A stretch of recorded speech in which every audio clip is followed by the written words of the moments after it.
ভোরের কুয়াশার মধ্যেই ঝুঁকি নিয়ে বাঁশের সেতু পারাপার, শিক্ষার্থী ও কর্মজীবী এমনকি উৎপাদিত পণ্য নিয়েও নড়বড়ে এই সেতু ব্যবহারে বাধ্য হচ্ছেন।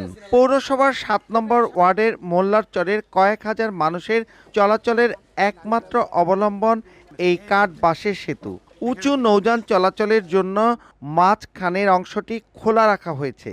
ধলেশ্বরীর শাখা কালিদাস নদী মূল শহর থেকে বিচ্ছিন্ন করেছে মোল্লারচর এলাকা। শুধু সেতুর অভাবে জনপদটি এখনো অবহেলিত। দেখে বোঝার উপায় নেই প্রথম শ্রেণীর পৌরসভার অংশ এটি। নেই পানি ও গ্যাস সংযোগ, অভ্যন্তরীণ সড়কেরও দুরবস্থা। স্কুলের ছাত্রছাত্রীরা আমরা যাইতে অসুবিধা, যাইতে পারি না। একটা সুস্থ রোগী হয়ে গেলে কোনো বাইসান যাইতে পারি না। অ্যাক্সিডেন্টের একটা ভোগান্তি হয়ে যায়, মানুষ নিচে পড়ে যায় অনেক সময়। এই ব্রিজটা যদি হয়ে যায় তা আমাদের জন্য অনেক উপকার হবে। দেখা যাচ্ছে নির্বাচনের সময় হইলে ওনারা আসতো যেন আমরা ব্রিজ করে দেবো, তোমাকে তোমরা আমাদের নির্বাচন করো, আমরা এই করবো, বিভিন্ন রকমের প্রতিশ্রুতি দিত।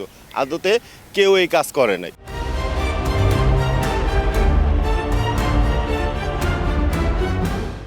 সেতু নির্মাণ করে এলাকাটি মূল শহরের সঙ্গে যুক্ত করার আশ্বাস স্থানীয় সরকার বিভাগের। ব্রিজটা অনুমোদন হইতে গেলে একনেকে অনুমোদন হইতে হবে, তবে আশা করি ভবিষ্যতে এটা বাস্তবায়ন হবে। এলজিডির এক্সএন মহোদয়ের সাথে কথা বলেছি, আমাদের প্রয়োজন হলে তাদের হেল্প নিয়ে আসলে এই ব্রিজটা আমাদের করতে হবে।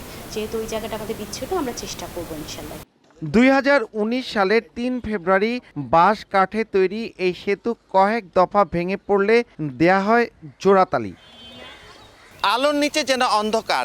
স্বাধীনতার 53 বছরেও 100 মিটার দীর্ঘ এই সেতু নির্মাণ হয়নি, যার কারণে 2019 সালে বাঁশ এবং কাঠ দিয়ে তৈরি করা সেতু এখন ভাঙাচুরা, চলছে জোড়াতালি দিয়ে।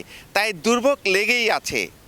মুন্সিগঞ্জের মোল্লারচর থেকে নাসির উদ্দিন উজ্জ্বল, সময় সংবাদ।